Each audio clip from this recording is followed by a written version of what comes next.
එනිසා අපි කිසිසේත්ම කුමන පීඩනයන් මැද්දේ හෝ මේ මධ්‍යස්ථභාවය ගිලිහෙන්න අපිට දෙන්නේ නැහැ. නමුත් මා දන්නවා සමහර മന്ത്രിවරු සහ සමහර අදහස් ඉදිරිපත් වෙනවා අපි යම් කණ්ඩායමකට පක්ෂපාතීව ඉන්නවා. සමහර දේවල් අපි නිසි පරිදි තීන්දුව නිසි වෙලාවට ගත්තේ නැහැ වගේ අදහස්. ඒක සම්පූර්ණ අසත්‍ය අදහස් මම ඔබට කියන්නම්. පළමු කොටම මේ ඉරානයේ නැව් පිළිබඳ ප්‍රශ්නය. විශේෂයෙන්ම අපිට 2026 දෙවැනි මාසයේ 26 වෙනිදා 2/26 දිනේ මතක තබා ගන්න.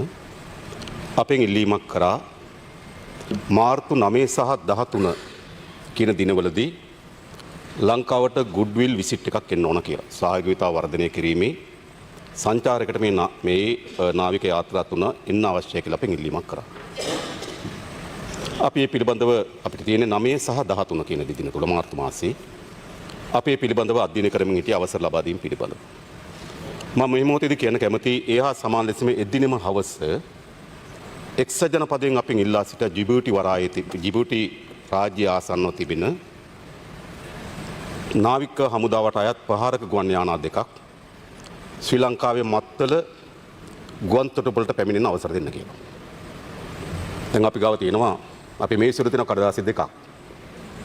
එකක් ඉරානය විසින් අපින් ඉල්ලා සිටිනවා 9 සහ 13 සඳහා මේ නාවික යාත්‍රාවලට ප්‍රවිෂ්ඨ වෙන්න කියලා. අනෙක් පස්සෙන් එක්සත් ජනපදයෙන් අපි ඉල්ලා සිටිනවා නාවික හමුදාවට අයත් යුද ගුවන් යානා දෙකක් අපේ මත්තල ගුවන් තොටුපළට එන්න කියලා. මොකද අපි ගන්න ඕන තිබුණේ. අපි ඉතාමත් පැහැදිලිව ගත්තා. අපේ රට මධ්‍යස්ථභාවයේ ඒ වන විටත් යුදමය පිළිබඳ ගැටුම් සංඥාවන් මතුවලා තිබුණා. අපි මේ දෙකටම අවසර ලබා දුන්නේ නැහැ. ඒක තමයි මධ්‍යස්ථභාවය.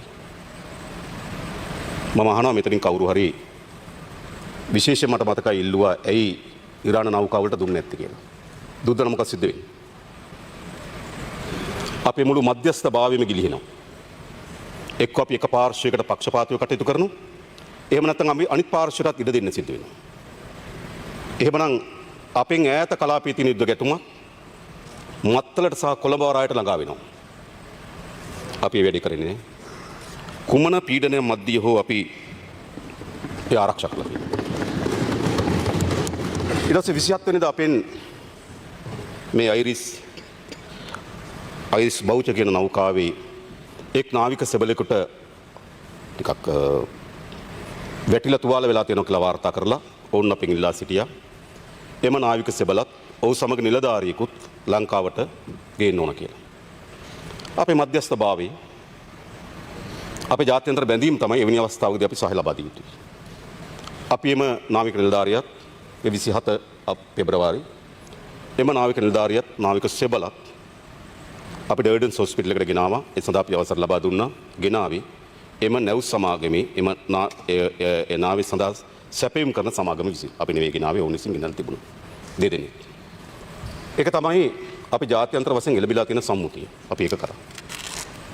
ඊට පස්සේ නැවත අපිට 4 වෙනිදා අපිට වාර්තා වුණා අපේ ආර්ථික කලාපයේ සීමාවේ ඉරානයට අයත් නෞකාවකට ප්‍රහාරයක් එල්ල වී තිබෙන බව.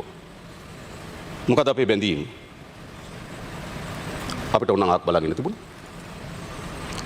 අපේ මුහුදු කලාපේ නොවේ ආර්ථික කලාපේ ගහ ගන්නත් පුළුවන්. නැව් වලට යන්නත් පුළුවන්. ඕන දෙයක් කරන්න පුළුවන්. අපි මුහුදු සීමාවේ නෙවෙයි.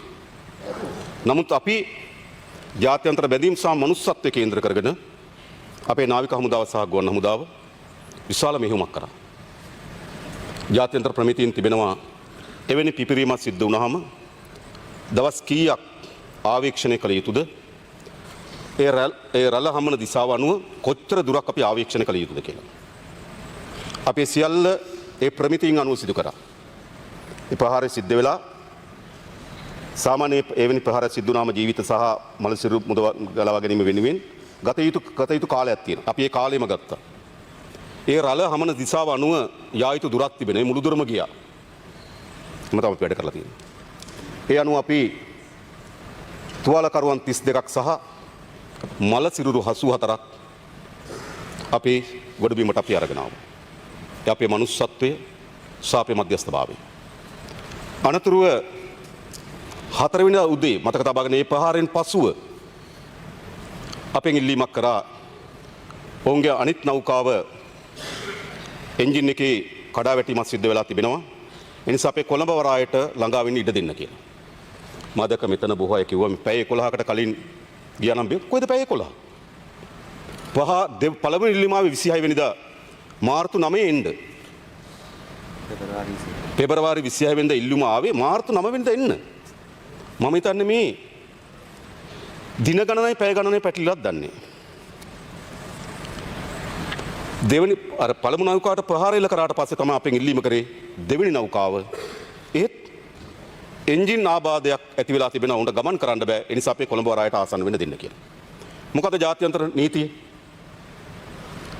ඔවුන් අපේ මුහුදු සීමාවට ඇතුල් වෙනවා නම් ඔවුන් යුද ගැටුමක එක පාර්ශ්වකරුවෙක්.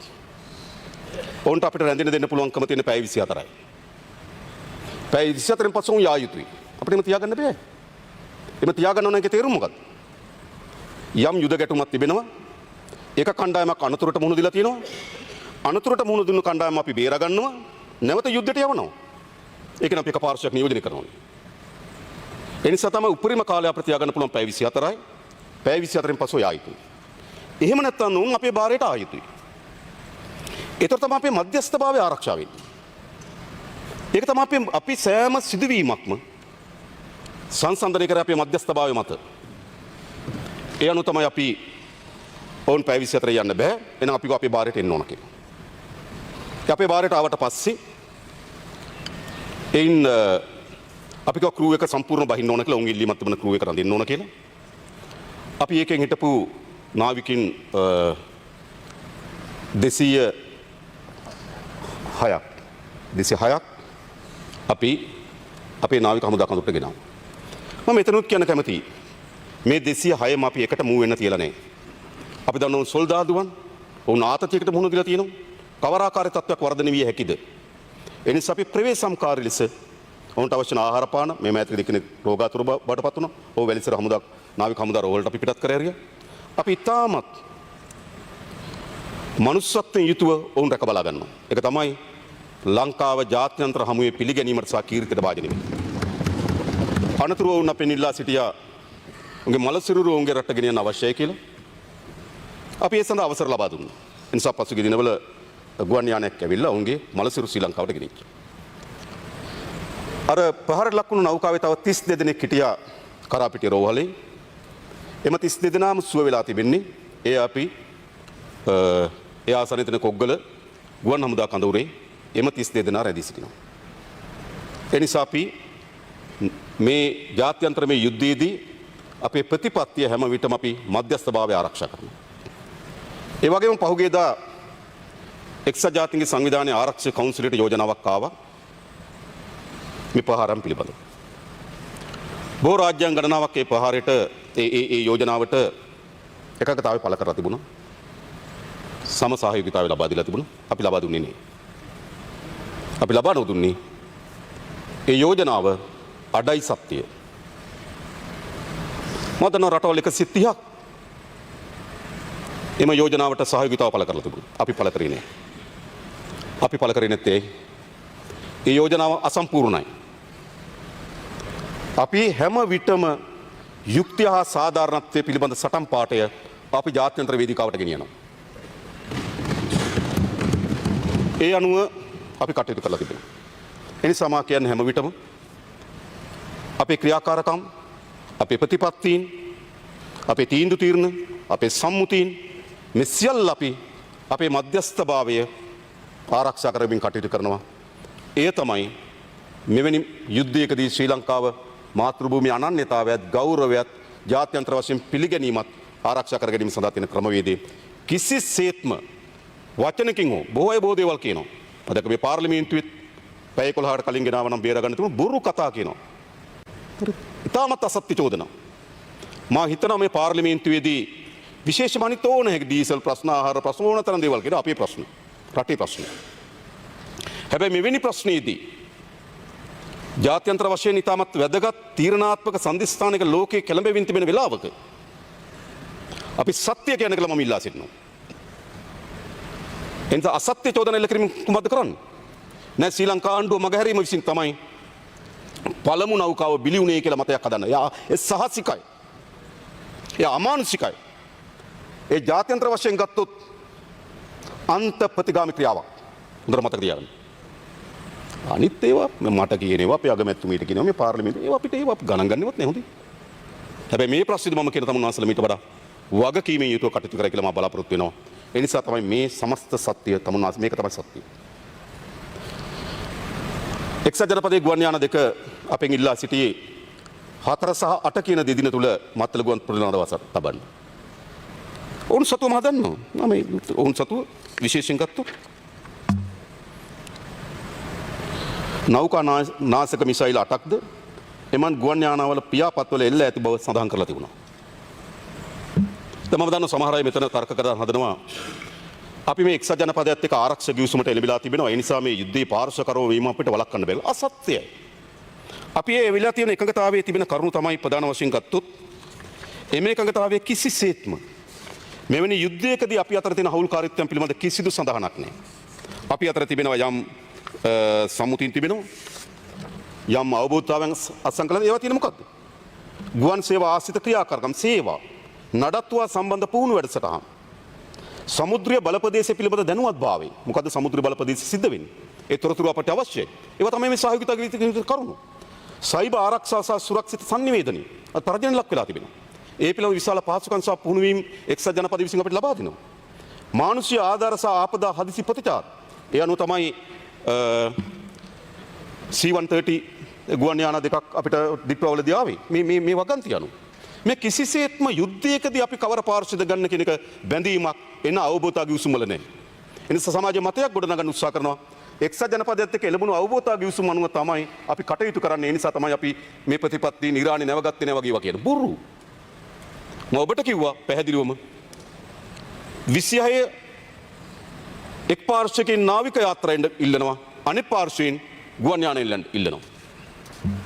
එහෙනම් අපි එවැනි බැඳීමක් තියෙනවනේ ගුවන් යාන වලට ඉඩ දෙන්න ඕනේ. නෑ අපි මෙතන දිලන්නේ. එනිසා තා පැහැදිලිව අපි අපේ ජාත්‍යන්තරමය ප්‍රතිපත්ති අපි රකිමින් තිබෙනවා. ඊළඟ මීට කලිනුත් මා කියලා තියෙන මේ යුද්ධයේ ස්වභාවය. එක් පාර්ශ්වයක් මේ යුද්ධය තීව්‍ර කරමින් සහ යුද්ධයේ ගැටුමට අවතීර්ණ වෙලා තිබෙන්නේ මුළුමනින් මෙම රාජ්‍යයේ තිබෙන පාලන තන්ත්‍රය වෙනස් කිරීමේ අරමුණින්. ඒ පාලන තන්ත්‍රය හරිද වැරදිද ඒකේ ජනතාවගේ අයිතිය. ඒ වෙනස් කිරීමේ අරමුණින් තමයි එක් පාර්ශ්වයක් මේ යුද්ධයට මැදිහත් වී තිබෙන්නේ.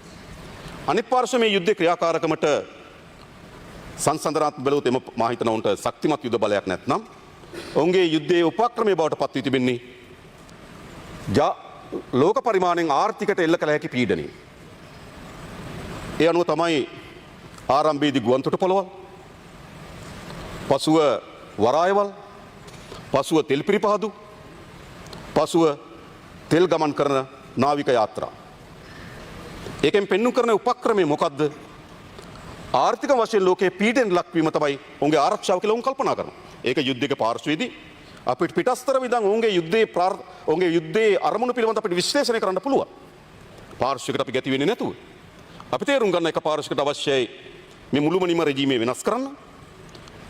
ඒ සඳහා අනෙක් පාර්ශ්වයේ මුහුණ දෙන තේ තමයි ලෝක පරිමාණයෙන් ආර්ථිකයේ පීඩාවට ලක් කරලා ඒ හරහා තමන්ගේ ආරක්ෂාව සුරක්ෂිත කර ගැනීම. ඒක තමයි මේ යුද්ධයේ තියෙන අන්ත දෙකේ ස්වභාවය කියලා අපි තේරුම් ගන්න තිබෙන්නේ. අන්න එහිදී තමයි අපිට වැදගත් වෙන්නේ විශේෂම මැද පෙරදිග කලාපයේ කේන්ද්‍ර කරගත් අපේ ආර්ථික ප්‍රභවයන් දෙකක් තිබෙනවා. ප්‍රධාන වශයෙන්. අපට එන වෙලදාම් පස්සෙන් තිබ්බා. එක ඒ ආරා ගොඩනැගිලා තියෙන ගෑස් සහ ඉන්ධන සැපයුම් මාර්ග. ඒක අපිට ආර්ථික වැදගත්. දෙක අපේ රටේ විදේශගත ශ්‍රී ලාංකික ශ්‍රමිකයන් ලක්ෂ 10කට ආසන්න ප්‍රමාණයක් නේද එම කලාපේ වැඩ කරනවා. එම ශ්‍රමිකයන් අපේ ආර්ථික විශාල පංගුවක්. ඒතර අපි සුරක්ෂා අපිට වෙන අභ්‍යන්තර වෙන අර්බුදයක් නෙවෙයි වෙන ගැටුමක් නෑ අභ්‍යන්තරේ අපිට විය හැකි විදිහේ තමයි විදේශ සංක්‍රාම වලට ගැටුමක් ඇති විදේශ සංක්‍රාම වල අපේ පසුබැසීමක් ඇති වෙන්න පුළුවන් අපි ඒ වැඩ කරන ජනතාව මුහුණ දෙන ගැටලු විසින් දෙක ගත්තොත් සැපයීම් මාර්ග අඩපණ වීම නිසා අපේ බලශක්ති සැපයීමට අපිට මතුවෙන්න පුළුවන් ප්‍රශ්නයක්. ඒතර අපි බලන්න ඕන බාහිරව ඇති වෙන මේ කම්පණයෙන් අපිට ප්‍රශ්නේ මොන ආකාරයෙන්ද බලපාන්නේ? එහෙම නැත්නම් තේරුම් ගන්න ඕන. අපේ කුෂ්කර්මාන්තරේ කොහොමද බලපාන්නේ? නේද?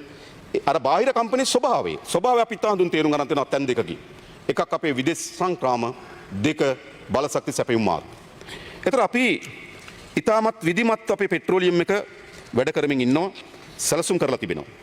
ඒ ඉතාමත් විධිමත් වැඩ කිරීම, සැලසුම් කිරීම හේතු කොටගෙන අපි විශේෂයෙන්ම අපේ රටේ තිබුණ ශනික මිලදී ගැනීම තමයි මේ තෙල් සංස්ථාව ආශ්‍රිත ගොඩනැගිලා තිබුණු ඉතාමත්ම විනාශකාරී දූෂණය. ඒ නිසා අපි හැම විටම උත්සාහ කරා දිගු කාලන ටෙන්ඩර් වලින් අපේ බලශක්ති සැපයුම සපයා ගන්න. අපි බලයට ආත් සිට අපේ උපරිම උත්සාහ දැරුවේ දිගු කාලන ටෙන්ඩර් හරහා බලශක්තිය සපයා ගැනීම තමයි අපේ අරමුණ. ඒ වගේම අපි විවිධ රාජ්‍යයන් එක්ක සාකච්ඡා කරමින් හිටියා. මේ ටෙන්ඩර් ප්‍රමාණයත් අපි දන්නවා සමහර වෙලාවට ෆික්ස් කරන්න පුළුවන්. අපි කවුරුත් දන්නවා ඒක. ඒ නිසා අපි උත්සාහ කරමින් තිබුණා ආණ්ඩුවට ගවර්න්මන්ට් ටු ගවර්න්මන්ට් G2G එකඟතාවයකට අපිට රාජ්‍යයන් එක්ක යන්න පුළුවන්ද කියලා. අපි බලශක්ති ඇමතුමා ඒ පිළිබඳ රාජ්‍යයන් කීපයක් එක්ක සාකච්ඡා කරා. අපේ ආර්ථික නියෝජ්‍ය අමාත්‍යතුමා UAE ගිහපු වෙලාවේදී ඒ අදාළ රාජ්‍යයන් එක්ක අපි සාකච්ඡා කරමින් තිබුණා. අපි ප්‍රයත්නක හිටියා. හැබැයි අපි ඉස්තාමත් සලස්ම වෙලා තිබුණ මොකද්ද? දිගු කාලන ටෙන්ඩර් තමයි දැන් තියෙන හොඳම වාසිදායකම පිරිවැය අඩුම වංචා දූෂණ අවම එක කියලා අපි කල්පනා කරා. ඒ අනුව අපි සැලසුම් කරලා තිබුණා. අපිට පිරිපාදු කරලාද තෙල් එන්නේ විශේෂයෙන්ම සිංගප්පූරු සමාගම් සහ ඉන්දියානු සමාගම් හරහා. ඒ නිසා අපිට තාමත් පිරිපාදු කරලාද අපේ දිගු කාලන ටෙන්ඩර් වල තිබුණු පිරිපාදු කරලාද තෙල් වල අර්බුදයක් අපිට ආවේ නැහැ. හැබැයි අපිට ප්‍රධාන ප්‍රශ්නය මොකද්ද? බොර තෙල්. බොර තෙල් අපිට එන්නේ විශේෂයෙන්ම ෆුජේරා කියන වරායෙන් තමයි අපිට බොර තෙල් ක්‍රූඩ් ඔයිල් ඒමට නියමිත තිබුණේ. ෆුජේරා කියන වරායෙන්. ඒතර බොර තෙල් අපිට මේ මාර්තු මාසේ 24 25 මෙට්‍රික් ටන් 90000ක නැවක් එන්න තිබුණා. නමුත් ඔබ දන්නා ෆුජේරා වරායට සිදු විපත. ඒ නිසා මම හිතන්නේ අපිට ඒක දිගු කාලන ටෙන්ඩරයක්. ඔවුන් මේක දින පස්සට දාලා තියෙනවා. ඊළඟ අපිට තව සිංගල් ටෙන්ඩර් එකක් තිබුණා. එතනත් මෙට්‍රික් ටන් 90000ක් තිබුණා. ඒකත් අපිට එන්න තිබුණේ ෆුජේරා වලින්. ඒකත් අපිට ලැබෙන්නේ නැහැ. ඒතර අපි බැලුවා බලශක්ති ප්‍රශ්න එනකොටම බැලුවා කොහෙන්ද අපිට ප්‍රශ්නේ මතුවේ කිව්වන්නේ. පාර්ලිමේන්තුවේත් අපේ බලශක්ති ඇමතුමත් තෙල් සංස්ථාවේ සභාපතිතුමත් ඉතා පැහැදිලිව කිව්වා අපි ඉන්දියානු සමාගම් සහ සිංගප්පූරු සමාගම් අතර ඇති වෙන එකගතාවයන්ගේ ඒ ගිවිසුම් ප්‍රකාරව අපිට ඉන්ධන නැව් වෙනවා. ගිවිසුම් ප්‍රකාර වෙනවා. එහෙනම් අපිට ප්‍රශ්නේ මතුවෙන තැන මොකද්ද? අර බොරතෙල් නැව් දෙක නොලැබීම බොරතෙල් නැව් ටික නොලැබීම තමයි අපිට ප්‍රශ්නේ මතුවෙන්න පුළුවන් තැන් ටික. ඒ අනුව අපි මාර්තු 5 වෙනිදා හොඳ තබා ගන්න. යුද්ධේ පළවෙනිදා වගේ නේ. 28 පෙබරවාරි 28 කියන්නේ පළවෙනිදා වගේ. නේද? එතකොට අපි මොකද්ද කරේ? 5 වෙනිදා අපි ටෙන්ඩරයක් කෝල් කරා. අපිට අවශ්‍ය වෙන බලශක්ති සැපයුම අවශ්‍ය වෙන විදිහට අපි දිගු කාලන ටෙන්ඩර් ලබා දීලා තිබුණා. එහෙත් මෙතන අර්බුදයක් මතුවේ හැකි කියලා අපි ටෙන්ඩර් එකක් කෝල් කරා. ඒ ටෙන්ඩර් අපි මේ 17 වෙනිදා විවෘත කරා. ඒකදී අපි බැලුවා මොකද්ද? අපිට අර්බුද මතුවෙන්නේ බොර තෙල් නම්. සාමාන්‍යයෙන් අපේ පිරිපාදයෙන් අපේ තෙල් අවශ්‍යතාවයෙන් 35% නිෂ්පාදනය කරනවා. එහෙමනම් අපිට බොර තෙල් සපයා ගන්න එම කලාපයෙන් අපි අසීරු නම් අපි කොහොමද කරනද පිරිසුදු කරලාද තෙල් ආනයනය කරගන්නේ නිසා. ඒ නිසා අපි පස්වෙනිදා ටෙන්ඩර් එකක් කෝල් කරා ඩීසල්, පෙට්‍රල්, දැවි තෙල්, ජෙට් A1 සහ බොර තෙල් වලට. බොර තෙල් නැව් දෙකකට. අපිට දෙකක් කැන්සල් වෙලා තිබුණානේ. ඒ ටෙන්ඩර් අපි 17 වෙනිදා විවෘත කරා. 17 වෙනිදා විවෘත කරපුවාම අපිට ඩීසල් නැවක් අපි ටෙන්ඩරේ ප්‍රදානය කරා 6-7 එනවා. ඊට පස්සේ පෙට්‍රල් එකක් අපි ප්‍රදානය කරා 16-17 එනවා අප්‍රේල්. දැවි තෙල් එකක් අපි ප්‍රදානය කරා 12-13 එනවා අප්‍රේල්. ජෙට් A1 එකක් ප්‍රදානය කරා 10-11 එනවා අප්‍රේල්. බොර තෙල් වලට අපි එක ටෙන්ඩරයක් දෙන්න අප්‍රේල් වලට දෙන්න කියලා දෙවෙනි ටෙන්ඩරේ දැම්මා ජුනි වලට දෙන්න කියලා. අප්‍රේල් වලට දෙන්න කියලා කවුරුත් ඉල්ලුවේ නැහැ.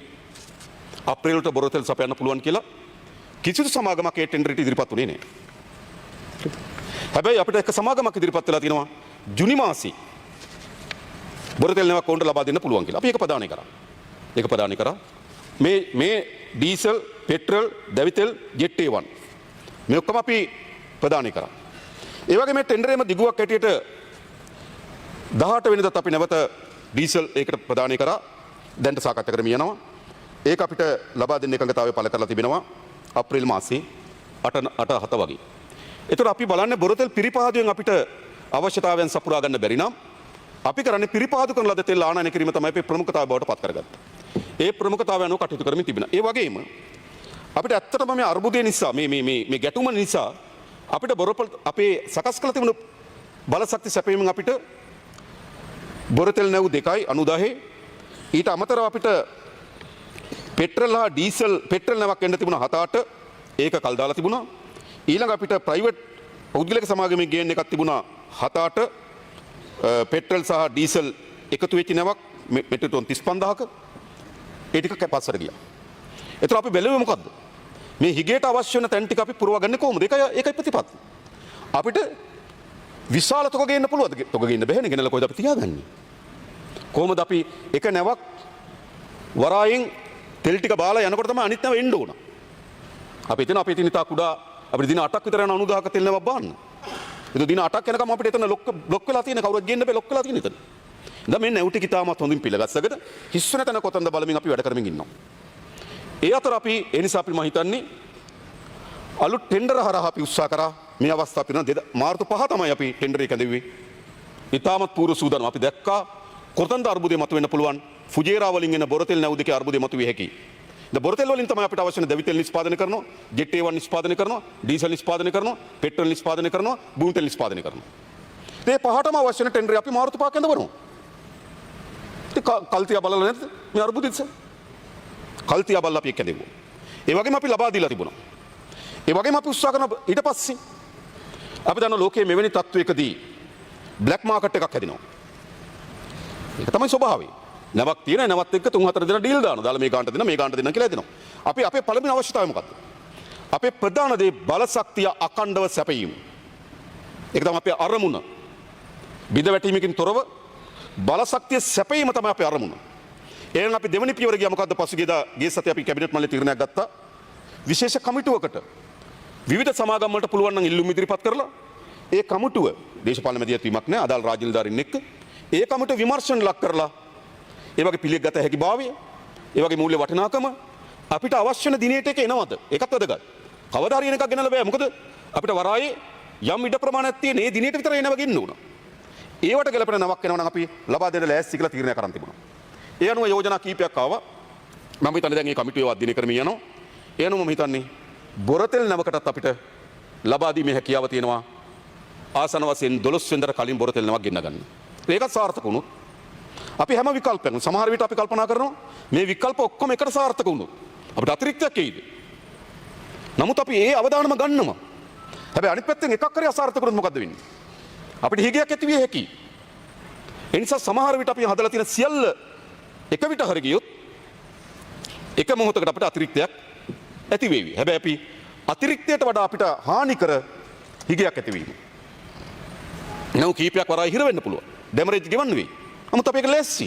මම දැම්මම කියන්නේ පස්සේ කියන්න එපා. අන්න නැවක් ගෙනලා දවස් 7ක් තියාගත්ත ඒකට සල්ලි ගෙවුවා කියලා. අපි ඒකට සූදානමින් තමයි වැඩ කරන්නේ.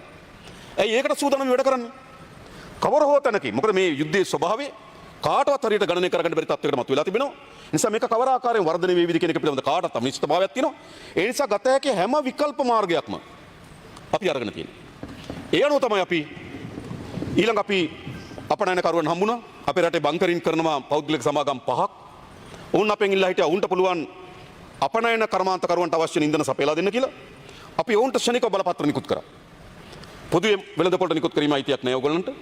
හැබැයි අපන එක්ස්පෝර්ටර්ස්ලාට අවශ්‍ය වෙන ඉන්ධන මම හිතන්නේ දැන් ඒගොල්ලෝ ඊයේ ඉඳන් පෙරේදා ඉඳන් ඒගොල්ලෝ එක්ස්පෝර්ටර්ස්ලාට අවශ්‍ය ඉන්ධන සපයන්න තීරණය කරලා තියෙනවා. නිසා ඔවුන් මොකද පෞද්ගලික සමාගමකට අපිට වඩා ලේසි මිලදී ගන්න. ඔවුන් වගේ කියන්න උන්ට විතරයි. අපි වගේ කරන්න ඕන වගේ කියන්න ඕන ඕගොල්ලන්ටත් එක්ක. ඔය කියන්න ඇයි මේක ගත්තේ කොහොමද ගත්තේ කියන එකට. ඒ නිසා පෞද්ගලික සමගිතාව වේගයෙන් ඒවා ගෙනලා තිබෙනවා. නිසා දැනට ඒගොල්ලෝ එක්ස්පෝර්ටර්ස්ලාට අවශ්‍ය ඉන්ධන නිකුත් කරමින් තිබෙනවා. ඒ අපි ඒක සැලකිල්ලක් කරා. ඊළඟ හතරවෙනුව අපි කල්පනා කරා කොහොමද රාජ්‍යයන් අතර මදක රුසියාව එක පිළිබඳ ගනුදෙනු කළ සම්බාධක තිබුණා. ඒක ඉවත් වුණේ 11 වෙනිදා. සමහර අය මදක යෝජනා කරන අය අපිට රුසියාවත් එක්ක මීට කලින් යන්න බැරි වුණාද කියලා තේරුම් ගන්න. අපේ අපනයන වලින් 25% වෙන එක්සත් ජනපදයේ ඔබට මතක ඇති අපි අසල්සි රාජ්‍යයන්ට පවා මේ ටැරිෆ් ප්‍රශ්නය පිළිබඳ මතුවුණු ප්‍රශ්නයේදී රුසියාවත් එක්ක තියෙන ගනුදෙනුව යම් ප්‍රමාණයකට අඩාල කරන්න සිද්ධ වුණා. ඒක අපි දන්න සත්‍ය මේවා. මේ වාර්තා වුණු දේවල්. ඒත් අපි ප්‍රවේශම්කාරී විය යුතුයි. අපිට මතකයි ටැරිෆ් ප්‍රශ්න අපි වෙලාද මෙතන කොච්චර හඬ නැගුවද? ඇයි එක්සත් ජනපදයට යන්න බැරි වුණේ? ගියපු කණ්ඩායම මදි නේද? ජනාධිපතිවරට යන්න පුළුවන් ගමන්. ඉන්දියාවේ මෙහෙම කට්ටිය ගියානේ. ඇයි ඕගොල්ලෝ ඉන්නේ? එතකොට මුළුමනින්ම මොකද්ද?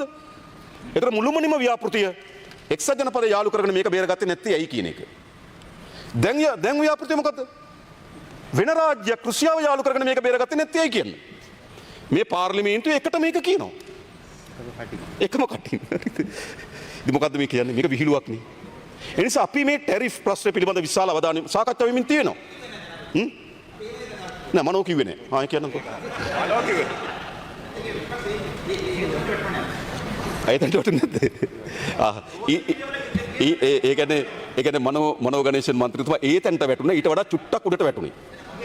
රයිට් මම කියන්න හදන මේ මම දක්න දේනේ කියන දේනේ හරිද මම දැක්කා ඔබතුමාලා නෝන්ත ඒ කියන්නේ විපක්ෂ ඉන්නේ පාර්ලිමේන්තුව විතරක් නෙවෙයි නේද පාර්ලිමේන්තුවෙන් එළියේ ඕගොල්ලන් එකට වාඩි වෙන විපක්ෂ ඉන්නවනේ දැන් ඔයා ප්‍රෙස් කොන්ෆරන්ස් එක තිබ්බා වාඩි වෙලා හිටියේ මම දැක්කා ඒ වාඩි වෙලා හිටියේ පාර්ලිමේන්තු විපක්ෂයත් එක්ක විතරද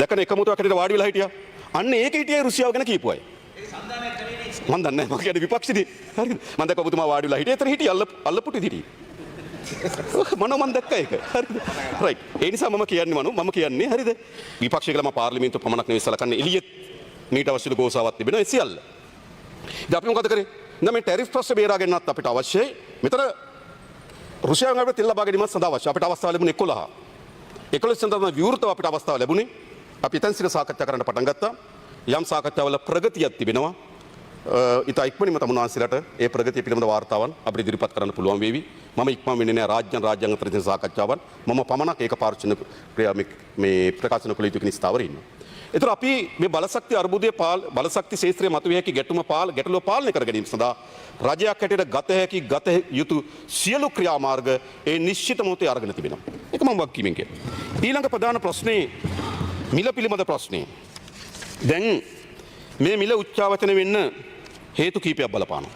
ප්‍රධාන වශයෙන් අපේ මේ මිලට බලපානවා ඩොලරය යගේ ඉහළ යාම. ඩොලරය යගේ ඉහළ ගියොත් අපේ ඉන්ධන වල මිල ඉහළ යනවා. දෙක ලෝක වෙළඳපොලේ ඉන්ධන මිල ඉහළ ගියොත් අපේ ඉන්ධන මිල ඉහළ යනවා. තව අතිරේක වශයෙන් බදු තිබෙනවා. අතිරේක වශයෙන් අපේ වංචා දූෂණ අඩංගු වෙනවා. ඔහොමනේ තියෙන ඕක තමයි මිල මත බලපාන්නේ. ප්‍රධාන වශයෙන් බලපාන්නේ මොකද්ද? ඩොලරය යගේ ඉහළ යාම. ඒතර අපිට 2022-23 කාලේ බලශක්ති ශේත්‍රයේ අර්බුදය මතු වුණේ ලෝක පරිමාණයෙන් බලශක්ති මිල ඉහළ යාම හේතු කොටගෙන නෙවෙයි. ප්‍රධාන ප්‍රශ්නේ මතු වුණේ මොකද්ද? ඩොලරය යගේ ඉහළ ගියා. මම කියන උදාහරණයකට ගත්තොත් ඩොලරයකට රුපියල් 185කට තිබුණු අගය 372 දක්වා ගියා. හැබැයි බ්ලැක් මාකට් එකේ 400 දක්වා ගියා. මතක ඇති රවි කරුණාරත්න මන්ත්‍රීතුමා නේද? 400 දක්වා ගියා බ්ලැක් මාකට් එකේ.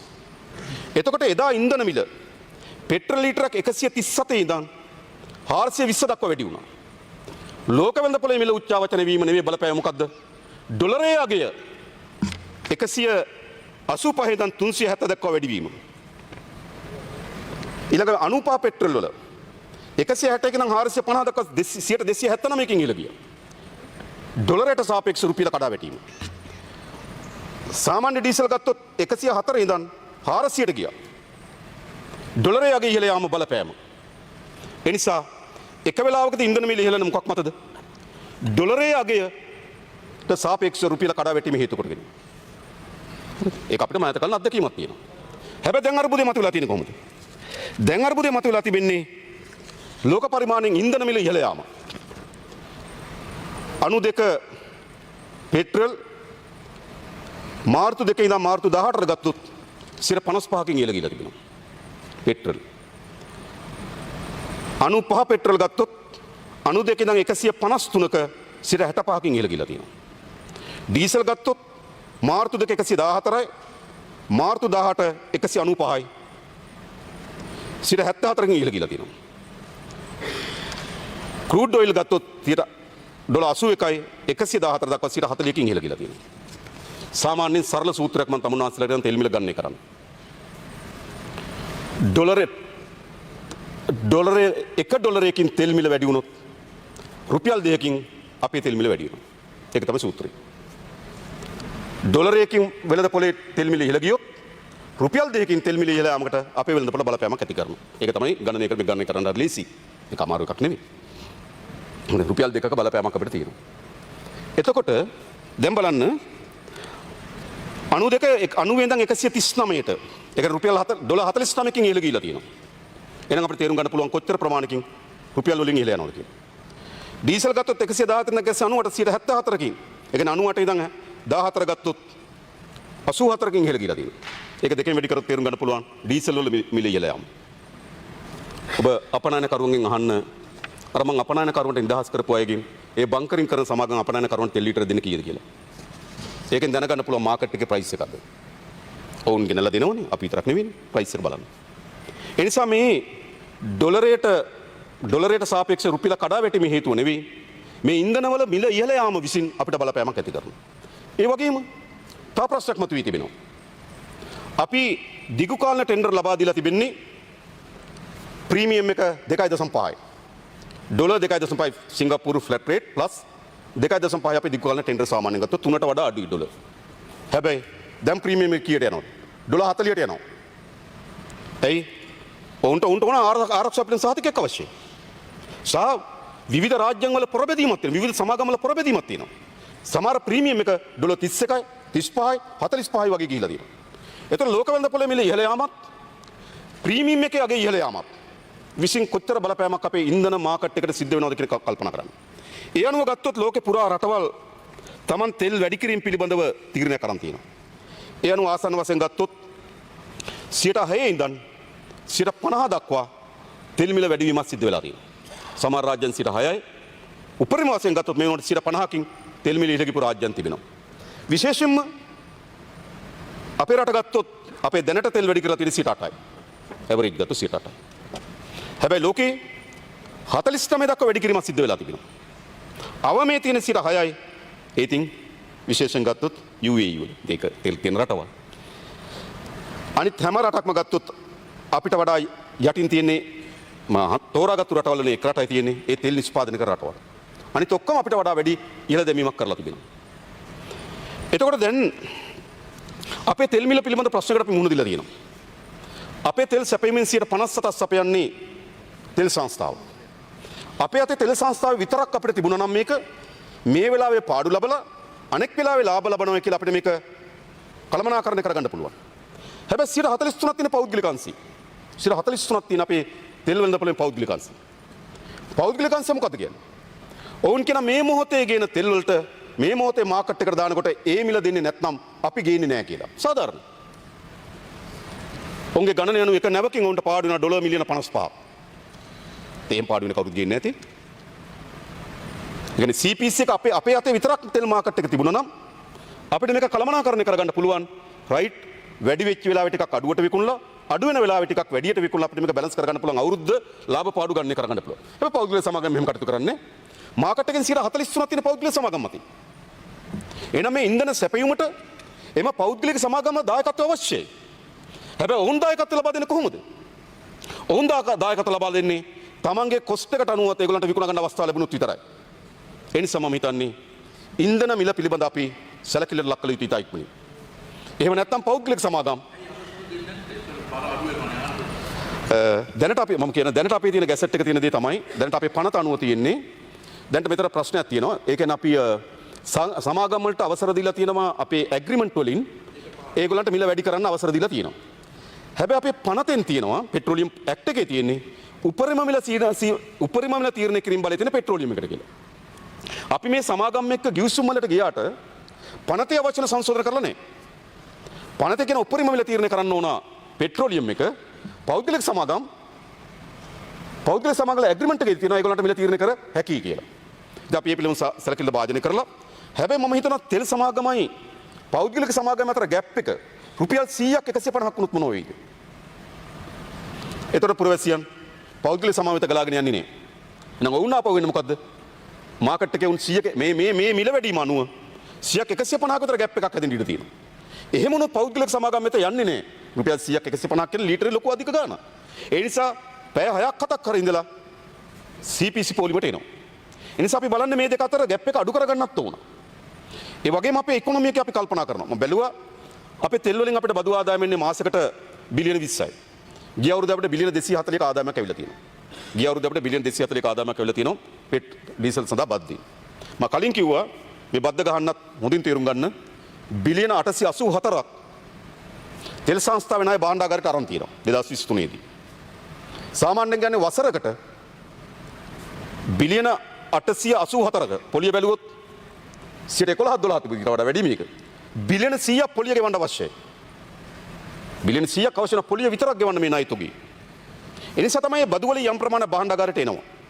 ඉතින් අපි බලනවා මේ බදු වලිනුත් යම් සහනයක් ලබා දෙමින් සමහර අය එකගෙන නැහැ. බොහෝ අය කියන මොකද්ද? බදු වලින් සහනය ලබා දුන්නොත් මොකද වෙන්නේ? වැඩියෙන් තෙල් ගහන කෙනාට වැඩියෙන් වාසියක් එනවා. ජාත්‍යන්තර මූල්‍ය අරමුණු සහ අපේ ප්‍රතිපත්තිය ගත්තොත් ඇත්ත ගත්තොත් ඉලක්ක සහගත ප්‍රජාවට අපි සහන ආධාර ලබා දිය යුතුයි. තෙල් මිල මාකට් එකේ මිලට යනවා. හැබැයි ඉලක්ක සහගත ප්‍රජාවට අපි සහන ආධාරයක් ලෙස ලබා දෙනවා. හැබැයි ඉලක්ක සහගත ප්‍රජාවට ලබා දෙන්න අපිට සංකීර්ණතාවයක් තියෙනවා. ඉලක්ක සහගත ප්‍රජාව තමයි දීවර ජනතාව. හැබැයි දීවර ජනතාව දීවර වරායෙන් එළියට යන බෝට්ටු වලට අමතරව දීවර වරායෙන් නැතුව බෝට්ටු 30000ක් තියෙනවා. ඒතර එහෙනම් අපි උන්ටත් ලබා දී යුතුයි. ඒක මොකද්ද ක්‍රමවේදය? කුෂිකර්මාන්තය. ගෝජන සේවා දෙපාර්තමේන්තුවේ ලියාපදිංචි ගොවින් ඉන්නව නැති අය ඉන්න. මොකද්ද ක්‍රමවේදය? සහ අපේ පාරේ යන උදේට බනිස් ගෙනියන නේද? චූන් පාන් වගේ වයන් රථයක් ගෙන හිටු. අපි උන්ට කොහොමද ලබා දෙන්නේ? කොහෙද රෙජිස්ටර් වෙලා නැහැ කොයිවත්. ඒ නිසා ඉලක්ක සහගත ප්‍රජාවට සහනාධාර ලබා දෙන්න පුළුවන් නම් තමයි හොඳම ක්‍රමය. හැබැයි ප්‍රශ්නේ තියෙන්නේ අපේ තියෙන දත්ත තොරතුරු මේ අපේ තියෙන ආර්ථික අවිධිමත්භාවය ලොකුයි. විධිමත් ආර්ථිකයට අපි ලබා දෙන්න පුළුවන්. විධිමත්ව රෙජිස්ටර් වෙලා දීවර වරායෙන් පිටත්ව යන බෝට්ටුවට සහනාධාර ලබා දෙන්න දීවර වරායේ මේ සෙඩ් එකෙන් ලබා දෙන්න පුළුවන්. සහනාධාර දෙනවා නම්. හැබැයි විසිරුණු ආර්ථිකය අවිධිමත් ආර්ථිකය ලොකුයි. ඒ අවිධිමත් ආර්ථිකය තමගේ ජීවනෝපාය කරගත්තු පිරිසක් ඉන්නවා. ඒක උන්ට අපි කොහොමද ඉලක්ක කරන්නේ? සංකීර්ණයි. ඒ නිසා අපි මේ දෙකම කල්පනා කරමින් ඉන්නවා. ඉලක්ක සහගත ප්‍රජාවට සහනාධාර ලබා දෙනවද? එහෙම නැත්නම් සියල්ලන්ටම ලබා දෙනවද කියන එක ගැන සහනාධාරය හෝ සහනය. අපි ඒක කල්පනා කරමින් තමයි ඊළඟ තෙල් මිල පිළිබඳ තීරණය ගන්න. ඉතා ඉක්මනින් ගත යුතු කියලා මම විශ්වාස කරනවා. මොකද පෞද්ගලික සමාගම් තමන්ගේ ඕඩර්ස් වලට තමන් දැන් දෙන්නේ. මොකද උන්ට එහෙම පාඩු ලබන්න සූදානම්. තෙල් සංස්ථා පාඩු ලබන්න පුළුවන්. නේද? පාඩු ලබලා තියෙනවා. බිලියන 884ක් පාඩු ලබපු තෙල් සංස්ථාව. හරිද? ඒ නිසා අපිට පාඩු ලැබීම පිළිබඳ හොඳ කප් ගහපු ඉතිහාසයක් තියෙනවා. නමුත් පෞද්ගලික සමාගම 143ක් මාකට් එකේ ඉන්නවා. ඒ නිසා උන්ට අවශ්‍යයි මිල පිළිබඳ යම් සහතිකයක් අවශ්‍යයි උන්ට. එහෙම නැත්නම් ඔවුන් මොකද කරන්නේ? ඔවුන් ආනයනය කරන්න තියෙන නැව් ටික ආනයනය කරන්නෙත් නැතුව යනවා. ඒ නිසා මම හිතන්නේ ඉතා ඉක්මනින් අපි මිල පිළිබඳ තීරණයක් ගත යුතුයි. අන්නේ මිල තීරණ පිළිබඳ තීරණයක් ගැනීමේදී තමයි අපිට අවශ්‍ය වෙන QR කෝඩ් එක. ඒක තමයි වැදගත්. මොකද සාමාන්‍ය සුපුරුදු පරිදි ගත්තොත් අප්‍රේල් 1 වෙනිදා මිල ගලපනවා. QR එක අප්‍රේල් 1 වෙනිදා වෙනකොටවත් ක්‍රියාත්මක නොමින් තිබුණා නම් 27 29 වෙනකොට මොකද වෙන්නේ? ෂෙඩ් වල ගහ ගන්නවා. ඒ නිසා තමයි අපි උත්සාහ කරේ තෙල් වෙළඳපොළ පෙට්‍රල් ෂෙඩ් ඒ විදිහටම ක්‍රියාත්මක වෙන ගමන් අපි අඩපණ කරේ නේ. QR කෝඩ් එක ගන්න පුළුවන් කෙනාටත් යන්න පුළුවන්. ඒකේතේ ගන්න බැරි කෙනාටත් යන්න පුළුවන්. තාක්ෂණික බාධාවන් තිබෙනවා. අපි විවෘත කරමු. මම හිතන්නේ දැනට අපිට ඩිජිටල් අමාත්‍යාංශයෙන් ලබා දීලා තියෙනවා 100ක් දැන් අපිට සාර්ථකත්වයට අවිලා තියෙනවා. දැන් එතකොට තෙල් වැඩි වෙනවා යයි කියලා උපකල්පනකින් ගිහිල්ලා තෙල් එකතු කරන්න බෑ. මොකද කෝඩ් එකක් තියෙනවා.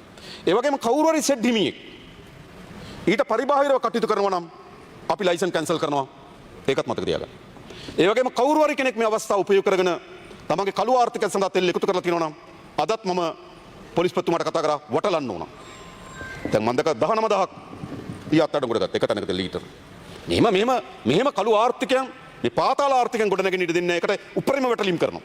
වැටලීම් කරලා මොකද කරන්න ඕන? අපේ අභිප්‍රාය තමයි අඛණ්ඩව බලශක්ති සැපයීම ඉදිරිපත් කිරීමත් බලශක්තිය අඛණ්ඩව ලබා දීමත් ඒ වගේම මිල ලෝක වෙළඳපොලේ ඉහළ යන ප්‍රමාණයටම අපි ගලපනවද අපේ ආර්ථිකයට එකපාර අපිට තියෙනවා ලෝක වෙළඳපොළට ගලපුවොත් අපනයනකරුවන්ගෙන් දැනගන්න පුළුවන් තෙල් ලීටරයක් කීයද කියලා. දැන් අපි කෝල් එකක් දැම්මොත් කීයද විකුණන්නේ කියලා අහන්න පුළුවන් ඔය සමාගම් පහින්.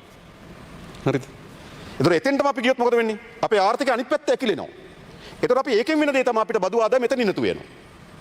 හැබැයි අපිට තෙල් මාකට් එක ලැබෙන බිලියන 20යි මාසෙකට. ඒතර ඒක අපිට හිලව් කරනවද මෙතන බදු ආදායම රැක ගන්න?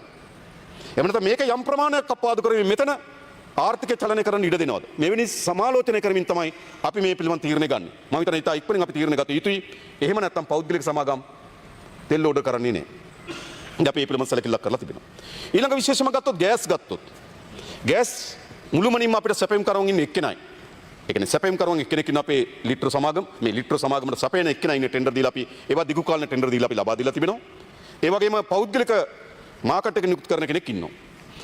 අපේ සමාගමේ අපේ ලිට්‍රෝ සමාගමේ අපේ ධාරිතාව මාකට් එකේ 80%යි. පෞද්ගලික සමාගම 20%යි. අපි දිගටම උත්සාහ කරමින් තිබුණා අපේ මේ සැපයුම් දාමේ කාටල හැදිලා තියෙනවා. කාටල. දීර්ඝ කාලයක් මොටර රථ දෙපාර්තමේන්තුවේ ඩ්‍රයිවිං ලයිසන් නම්බර් තහඩුව දුන්නේ අවුරුදු 20 ගණනක් එක සමාගමක්. දන්නා ප්‍රවාහන එමෙතුමා හිටියට කබීර් රසිම් එතුමා. එක සමාගමක්. මේ මොකද පාස්පෝර්ට් එක දෙන්න එක සමාගම දීර්ඝ කාලයක් තිස්සේ. ඒ වගේම ඉන්ධන සපයලා තියෙන සමාගම් කීපයක් එක්ක කාලයක් තිස්සේ. ගෑස් සපයලා තියෙන එක සමාගම දීර්ඝ කාලයක් තිස්සේ. ගල්ලංගුරු සපයලා තියෙන එක සමාගම දීර්ඝ කාලයක් තිස්සේ. අපි මේ කාටල කඩනවා. මේකට දේශපාලන අධිකාරී ඉන්නවා, රාජ්‍ය නිලධාරීන් ඉන්නවා, කළු ව්‍යාපාරිකයන් ඉන්නවා මේක. ඒ හරහා මොකද වෙලා තියෙන්නේ?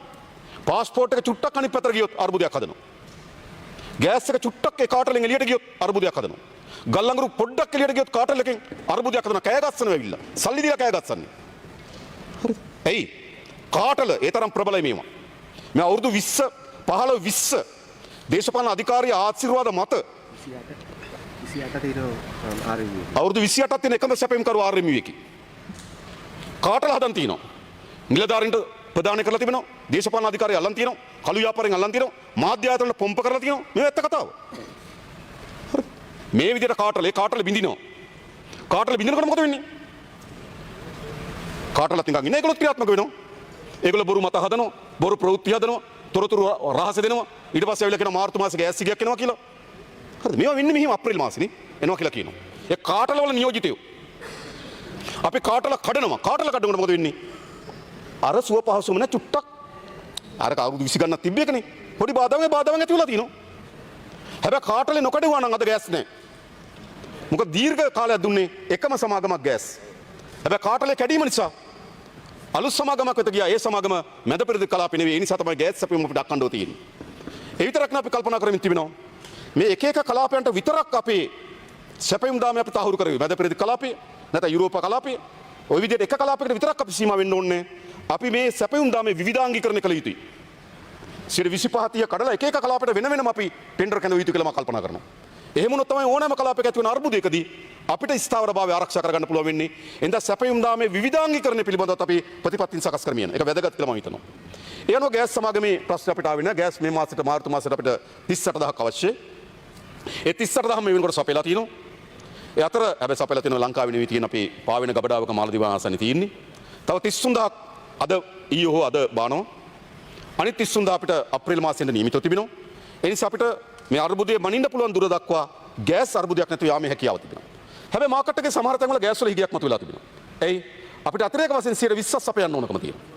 විශේෂයෙන්ම පෞද්ගලික සමාගමකට වැඩිම ලාභය තිබුණේ ගෘහස්ත ගෑස් සිලින්ඩර් සැපීම නෙවෙයි. කර්මාන්ත වල ගෑස් දීම ලාභයි. නිසා පෞද්ගලික සමාගමත් එක්ක තමයි ගොඩක් අය ගොඩක් ප්‍රධාන ගෑස් අවශ්‍යතාවයන් තියෙන හෝටල් හිමියන් පෞද්ගලික සමාගමත් එක්ක තමයි එකඟතාවයට ආවේ. දැන් අපි මොකද කරන්නේ? උන්ට ගෑස් සපයන්න බැරි වුණාම අපි මේ හෝටල් වලට ගෑස් සපයනවා. මොකද අපිට ආර්ථිකය වටන්න බෑ. මොකද පෞද්ගලික සමාගමකට ලාභ ගෘහස්ත ගෑස් සිලින්ඩර් විකුණනට වඩා තොග වශයෙන් විකුණන එක. ඒ නිසා වැඩිම ගිවිසුම් තිබුණේ එතන. අපි ඒවටත් ගෑස් සපයනවා. ලිට්‍රෝ සමාගමේ. ඒ අතර අපිට ඔවුන්ට තිබුණේ BOI යටතේ එක්ස්පෝර්ට් කරන්න තමයි සමාගමට අයිති තිබුණේ. එක්ස්පෝර්ට් කරන එක 20යි මාකට් එකට දාන්න පුළුවන්. හැබැයි පහුගිය කාලේ පුරාවටම එක්ස්පෝර්ට් කරලා නැහැ. එක්ස්පෝර්ට් කරන්න එකෙන් 20යි මාකට් එකට දාන්න පුළුවන්. ඉතින් බංග්ලාදේශයේ අර්බුදයක් මතුණා කිව්වා, මියන්මාරයේ අර්බුදයක් මතුණා කිව්වා. ඒ නිසා උන්ට මාකට් එකට යන්න බැරි වුණා කිව්වා. නිසා ඔවුන්ගේ ලෝකල් මාකට් එකේ 20 රඳා පවතින්නේ ඔවුන් කොච්චර එක්ස්පෝර්ට් කරනවද කියන එක මත. මොකද එක්ස්පෝර්ට් කරන එකෙන් 20යි දාන්න පුළුවන්. අපි අවසර දුන්නා සියලු බදු සහිතව ඔවුන්ට අවශ්‍ය වෙන ප්‍රමාණය ලෝකල් මාකට් එකට දාන්න අවසර ලබා දුන්නා తాවකාලික මාස 3කට. ඒ වගේම ඔවුන්ගේ හම්බන්තොට ගබඩාවේ ගබඩා කිරීමටත් අවසර දුන්නා తాවකාලික මාස 3කට. අපි බලන්නේ රට තුල කවුරු ගෙනවද ආණ්ඩුව ගෙනල්ලාද ඒගොල්ලෝ ගෙනල්ලාද රට තුල ගෑස් තබාගත යුතු කියන ස්ථාවර දැන් අපි ප්‍රතිපත්තියේ තීරණ අරන් තියෙනවා. මාස 3කට తాවකාලිකව ඔවුන් සහ ආණ්ඩුව අතර තියෙන බැඳීම තමයි ඔවුන් එක්ස්පෝර්ට් කරන එකෙන් 20යි මාකට් එකට දාන්න පුළුවන්. හැබැයි කිසිවක් එක්ස්පෝර්ට් කරන්නේ නැත්නම් මාකට් එකට කවදාවත් ඒ ගෑස් නැතු වෙනවා. අපි ඒකත් විවෘත කරලා දුන්නා. මම මේවා කියන්නේ පසුව මේවා වෙන වෙන අර්ථකථන ගිල්ල මේවා පැහැදිලි කරන්න එපා කියන නිසා. මොකද මේ වෙලාව ගෑස් මාකට් එකට අවශ්‍යයි. අපි ගාව තියාගන්න ඕන පෞද්ගලික අංශ තියාගන්න ඕන. ඔවුන් ගාව 30000ක ගබඩා සංකීර්ණයක් වෙන හම්බන්තොට ඒකට අවශ්‍ය වෙන ධාරිතාව ගේන්න කියන අවසර අපි ලබා දීලා තියෙනවා. ඒ නිසා බලශක්ති දාමය ආරක්ෂා කර ගැනීම සඳහා ගත යුතු හැම පියවරක්ම ඉතාමත් ඉක්මනින් කඩිනමින් විය හැකි හැම ශේෂ්ත්‍රයක්ම කල්පනා කරමින් අපි අරගෙන තිබෙනවා කියන විශ්වාසය අපිට තිබෙනවා. ඒ නිසා බලශක්ති දාමය අපිට විශ්වාසවන්ත ලෙස මේ යම් කාලයකට මම කියන්නේ දීර්ඝ වශයෙන් කියලා යුද්ධ කොයිතන ප්‍රවර්ධන වේවි කියලා අපි දන්නේ නැහැ. නමුත් අපිට සහතික කළ හැකි සීමාවට අපි සහතික කරනවා. ඒ නිසා ඒක අපිට පුළුවන්කම ලැබිලා තියෙනවා. ඊළඟ ප්‍රධාන වශයෙන් අපි අවධානය යොමු කරා මේකට තීන්දුව ගැනීමේදී අපිට 2025 කියලා කියන අපේ ආර්ථික ඉතාමත් වැදගත් වර්ෂයක්. අපේ රටේ ඉතාමත් ඓතිහාසික ඉතාමත් දියුණු දත්ත වාර්තා කරපු වසර 2025 වසර වෙනවා. ලංකා ඉතිහාසයේ කොච්චර අමාත්‍යංශ පොරබැදුවද 100%ට වඩා යටින් අයවැය හිගි තියාගන්න. කොච්චර ආණ්ඩු පොරබැදුවද. නමුත් මට මතකයි 2015 ගියා 10.8ට ගියා 6.8 ඉලක්ක කරේ 10.8ට ගියා. ඒ නිසා මොකද කවදාවත් මේ 5ට යටට ගේන්න බැරි වුණා. හැබැයි අපි ඔබ තමුන්වහන්සේලා කියන කැමති 2025 අයවැය හිගිය 2.4 දක්වා පහළ බයි. ලංකා ඉතිහාසයේ අවම අයවැය හිගිය.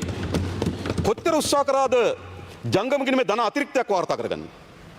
මට මතකයි රවි කරුණානායක මන්ත්‍රීතුමා එක වෙලාවක ඇවිල්ලා කිව්වා ඔබතුමායි කාලේ ජංගම ගිණුමේ ධන අතිරික්තයක් වාර්තා කරා කියලා. ඒ අවස්ථාවත් එක ගත්තොත් ලංකා ඉතිහාසයේ අවස්ථා 4යි. ඒ අවස්ථා 4ම තියෙන ඩොලර් මිලියන 500ට වඩා යටි. හැබැයි අපි 2025 ජංගම ගිණුම වාර්තා කරනවා ධන අතිරික්තයක් ඩොලර් බිලියන 1.8ක. ඒක ආර්ථික ඉතාමත් වැදගත් සාධකයක්. ඒ වගේම ආදායම 7.5ට කඩාවැටෙන අපේ රටේ ආදායම 2022 දී ඉතාමත් අමනෝන්‍ය තීන්දුව తీරන හරහා කෘෂිකර්මාන්ත ඇකිලීමට ගත්තු තීන්දුව අපේ බදු ප්‍රතිසංස්කරණ සඳහා කිසිදු විද්‍යාත්මක පදනමක් නැතුව ගෙනල්ලා ලැබු තීන්දුව. ඒ තීන්දුව හේතු කරන ආදායම 7.5ට අඩු වුණා. ඉතින් 2022 දී අර්බුදය ආකාර දෙකකින් මතුවුණා. එක ඩොලර් අර්බුදය, දෙක රුපියල් අර්බුදය. රුපියල් අර්බුදය පියමන් කරගෙන තව රුපියල් මුද්‍රණය කරන්න ගියා. ඒකේ ප්‍රතිවිපාකයට උද්දමනයේ 70ට ගියා. මතක තියාගන්න මේ අවුරුදු 4කට කලින් ඉතිහාසයේ. උද්දමනයේ ඉහළ ගියා. ඩොලරේ යගේ බ්ලැක් මාකට් එකේ ඩොලර් රුපියල් 400ට ගියා. වැරදි ප්‍රතිපත්තීන් අපි මොකද කරලා තියෙන්නේ? අපේ ආදායම ඉතාමත් විශිෂ්ට ලෙස අපි එකතු කරමින් තිබෙනවා. අපේ බදු ආදායම 15.8 ඉක්මවන මේ අවුරුදු 2025 අවුරුදු. සමස්ත ආදායම 17.2ට එනවා. එය දශක ගණනාවකට පසු ලංකාව මට මතකයි 1996 21ක් වගේ තිබුණා. ඊට පස්සේ ලැබෙන වැඩිම ආදායම 2025 වසර සනිටුහන් කරනවා.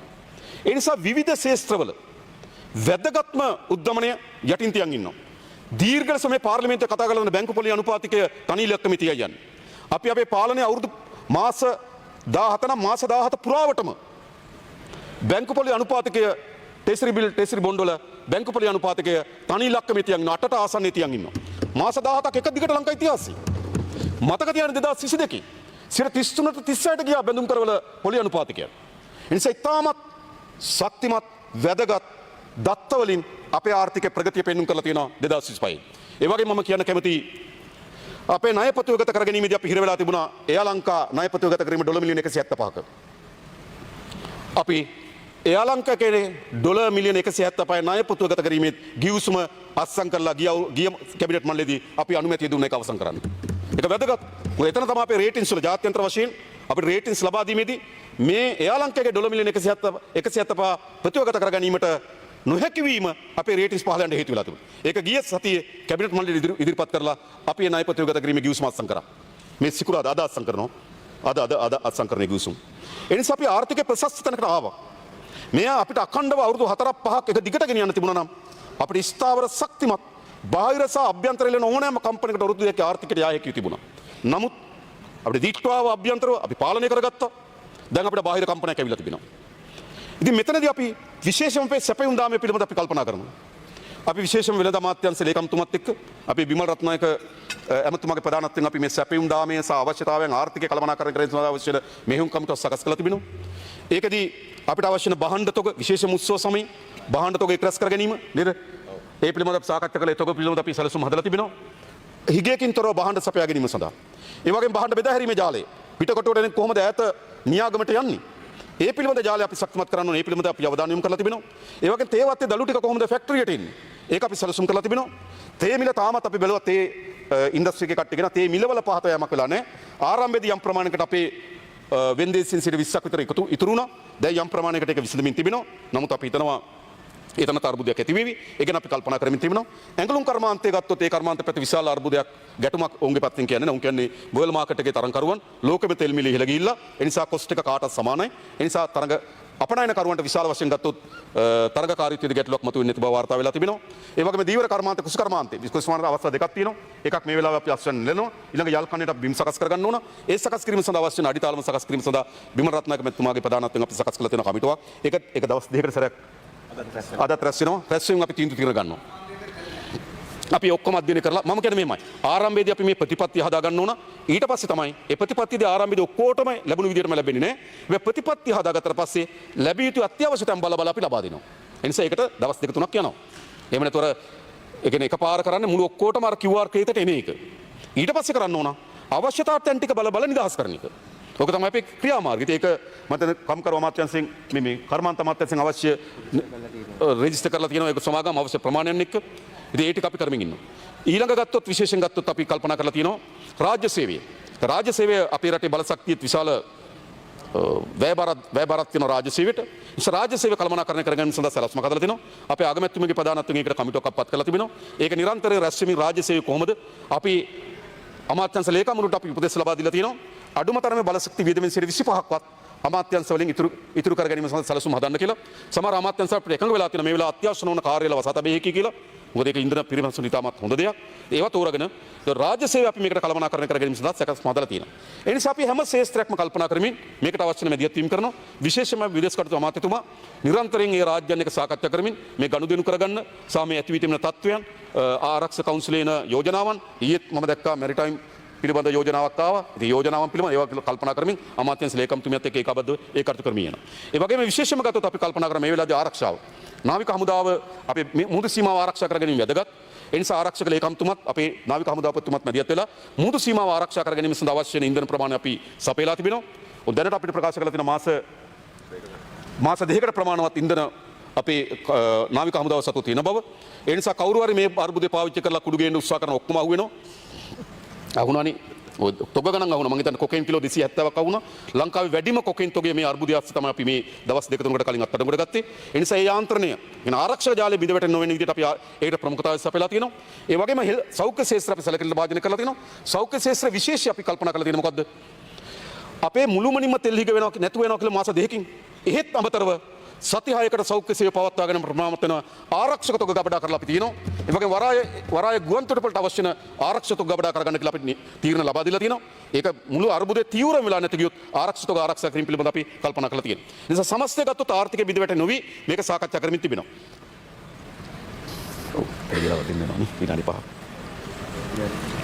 සභාව දිවාහාරය සඳහා කාලය ලබාගෙන විනාඩි 5ක් විනාඩි 5ක්. ඒ නිසා අවසාන වශයෙන් ගත්තොත් මේ ආර්ථික අර සුමටව ගියපු ගමන කොතන හරි බාධා ඇති වෙනවා, පොඩි ගැටුමක් ඇති වෙනවා. ඒ ගැටුමේදී සමහර ආර්ථිකයේ නියැලෙන කණ්ඩායමට යම් ආර්ථික අපහසුතාවයක් මතුවේ හැකි. ඒක වෙන්න පුළුවන්. ඒ කියන්නේ ආර්ථික අපහසුතාවයක්පත් නොවි සියල්ලම සිදුවෙමින් යනවා නම් පරණාකාරයට බලශක්තිය ඒ මිලටම ලබා දිය යුතුයි. මිල අධික වීම නිසා යම් ශේෂ්ත්‍රණට බලපෑමක් ඇති වෙනවා. යම් සැපෙම් දාමේ බිඳ වැටීම නිසා යම් ශේෂ්ත්‍රවල බලපෑමක් ඇති විය හැකි. ඒ පිළිබඳව අධ්‍යයනය කරලා ජනතාවට ලබා දිය යුතු සහනයන් පිළිබඳව සාකච්ඡා කරන්න අපේ උපාලි පන්නිල ඇමතුමාගේ ප්‍රධානත්වයෙන් සමාජ සේවා අමාත්‍යතුමාගේ ප්‍රධානත්වයෙන් ඒ ශේෂ්ත්‍ර කැඳවමින් ඒ ශේෂ්ත්‍රයට මේ තෙල් හිගවීම හෝ තෙල් මිල ඉහළ යාම විසින් ඇති වෙන බලපෑම සංසන්දනය කරලා ඒවට අපි ලබා දී ඇති සහනයක් තිබෙනවා නම් ඒ සහනය පිළිබඳව අපි සාකච්ඡා කිරීම සඳහා වැඩපිළිවෙළ ආරම්භ කරලා තියෙනවා. ඒ නිසා මේ අර්බුදය සමස්තයක් ලෙස දැකලා අපි කටයුතු කරමින් තිබෙනවා. ඉතින් මම අවසන් වශයෙන් කියන අපේ රටේ ජනතාවට අපිට අර්බුදයෙන් ඒ කියන්නේ අපිට එනවා සැපයුම් මාර්ගයේ ඇතිවෙන ගැටුම විසින් අපිට යම් ව්‍යාකූලත්වයක් මතුවලා තියෙනවා. අපි උපරිම උත්සාහ කරනවා විශ්වාසවන්ත ලෙස මේ සැපයුම් ජාලය ශක්තිමත් කරන්න. ඒ සඳහා අපි හැමදෙනාම කැබිනට් මණ්ඩලයේ විශේෂයෙන්ම අපේ අමාත්‍යාංශ ලේකම්වරු ඒ ශේෂ්ත්‍ර වගකීම් නිලධාරි මාතෘ විශාල වේසක් දරනවා. මම දන්නවා තෙල් සංස්ථාවේ නිලධාරීන් දවස් දෙකක් එක දිගට ඇහැරලා හිටියා. ඊයේ රාත්‍රියේත් අපි සාකච්ඡා වුණේ, පෙරේද රාත්‍රියේත් එහෙමයි. ඒ නිසා නිදි ඒ අදාළ ශේෂ්ත්‍ර නිදියන්නේ නැතුව වැඩ කරමින් ඉන්නවා. ඒ මොකක් වෙනුවෙන්ද? ඔවුන්ගේ වැටුප්පත වෙනුවෙන් නෙවෙයි, අපිට පැවරී තිබෙන වගකීම සඳහා පමණක් නෙවෙයි. මේ රට වෙනුවෙන් අපි හැම කෙනාට යුක්ති සහගත නේද මැදිහත් වීමක් අපිට තියෙනවා. මම හැම දෙනාගෙන් ඉල්ලා සිටින මේ මැදිහත් වීමට එකතු වෙන්න. අපිට අවශ්‍යයි. මම මේ රටේ ජනතාවගෙන් ඉල්ලා සිටින විශේෂයෙන්ම යම් සැපයුම් දාමේ අඩාල වීමේ තත්ත්වයක් මතුවී තිබෙනවා. ඉන්ධන මිල ඉහළ යාමේ තත්ත්වයක් මතුවී තිබෙනවා. ඒක අපි සමනය කරගමු. ඒ සඳහා අවශ්‍ය වන සහාය මැදිහත් වීම සීල ප්‍රජාවගෙන් අපේක්ෂා කරමින් මම නතර වෙනවා. බොහොම ස්තුතියි කරු